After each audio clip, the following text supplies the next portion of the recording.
gold-filled tomb was found deep in the Panama jungle with dozens of sacrificed people buried inside. A huge Maya city the size of San Francisco sat hidden under the trees. No one knew it was there, and a lost stone city in Mexico buried for over 1,000 years was just waiting to be found. These are mysterious artifacts found in jungle ruins that shouldn't exist.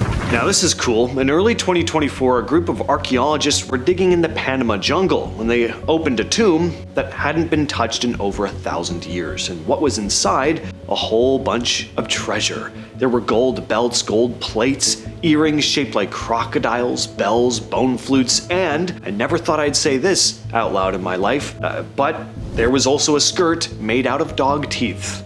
Yeah, dog teeth. As for who was buried there, they're calling him the Lord of the Flutes, but he actually wasn't alone. Archaeologists say up to 31 other people were sacrificed and buried with him. The tomb was completely hidden under the jungle and totally untouched.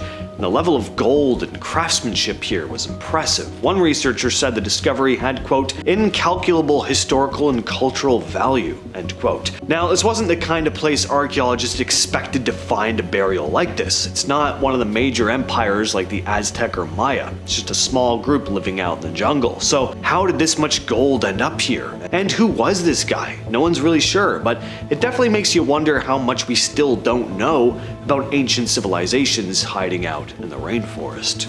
This wasn't even supposed to be a discovery. In 2024, a grad student named Luke Thomas was going through some old LiDAR data, basically laser scans of the jungle done to check on forest health, nothing to do with archaeology in this case. But then he noticed something odd. There's strange lines, big rectangles, stuff that didn't look natural at all. And it turns out he just found an entire lost Maya city that no one had any idea existed. They're calling it Valeriana, and it's massive. There are over 6,000 buildings with pyramids, ball courts, plazas, roads, and a water system. And the wildest part is that it was just sitting under the trees the whole time.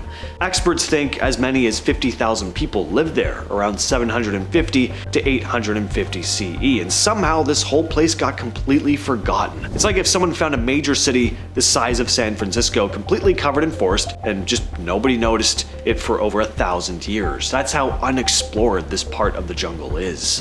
In 2023, archaeologist Ivan Sprayitz and his team were deep in the Mexican jungle, just hacking through trees with machetes, and that's when they came across something massive. It was an entire lost Maya city totally swallowed by the forest. They'd set out to see what was up after scanning the forest with LiDAR. They named the place Acomtun, which means stone column in the Yucatec Maya language, and that's because this place is filled with giant stone pillars. They found pyramids, ceremonial plazas, altars, carved staircases, and a ball court, all built high up on natural terraces to keep everything above flood level. According to Sprayitz, when we got there, our suspicions were confirmed. Architecturally, it was truly massive.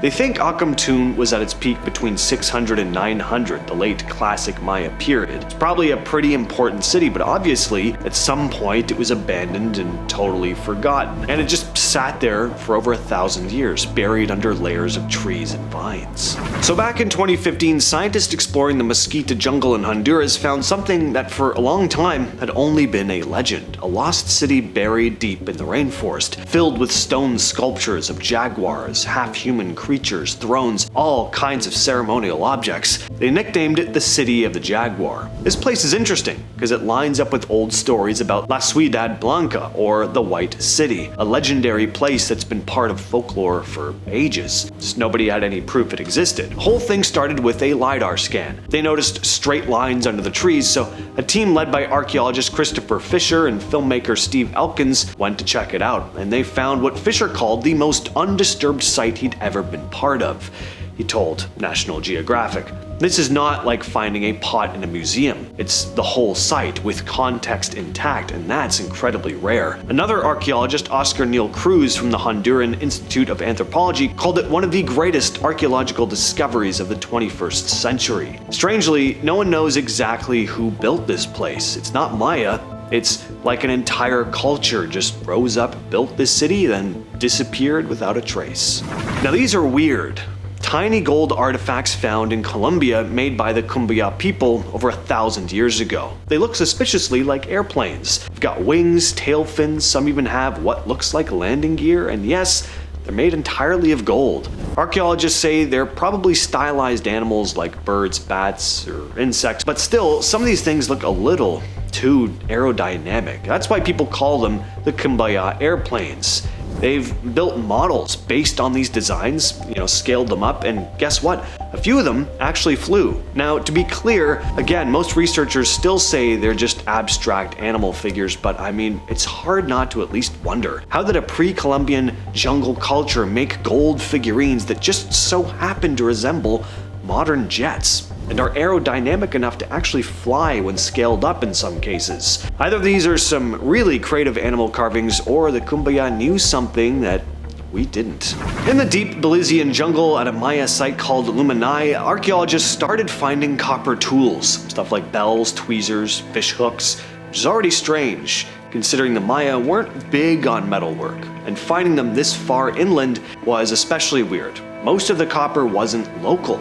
Instead, it was traced back to places hundreds of miles away, mainly in western and central Mexico. This proves that the ancient Maya were part of a huge trade network. The copper items were clearly considered rare, valuable, used for rituals and trade, and they totally mess with the old idea that the Maya didn't care about metal until the Spanish showed up. Also, goes to show just how connected these societies were. As one researcher, Geoffrey Braswell, put it, the finds show how, quote, Mesoamerican societies were much more interconnected than we previously believed. It's not just that the tools are interesting, it's how they got there. These were jungle cities with no wheels, no horses, nothing like that, but they still managed to trade for copper from hundreds of miles away.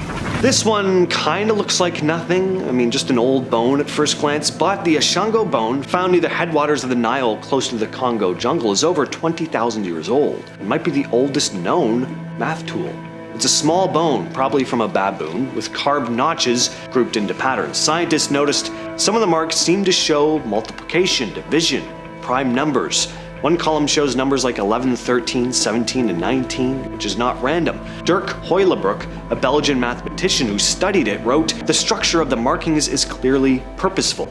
This is evidence of a prehistoric number sense," end quote. Now, not everyone agrees on what the bone was used for. Some think it was a lunar calendar. Others say a tally stick, but either way, it's way more advanced than anyone expected for that time. It was found in 1960 near the Semliki River in modern-day Democratic Republic of the Congo, and is now housed in a museum in Brussels. Alright, so this one is controversial. The Ica stones are a bunch of smooth black rocks with carvings on them, found near Ica, Peru. Some show normal stuff like animals, but others show people using telescopes, doing surgery, and interacting with dinosaurs. A farmer named Basilio Uchuya claimed he found them in a cave in the 60s.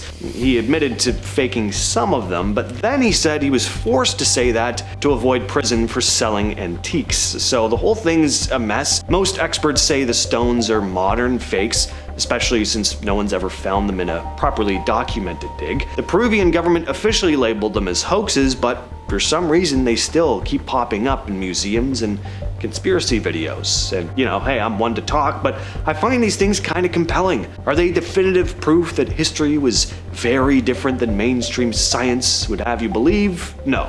Are they weird enough to get my attention though? Absolutely.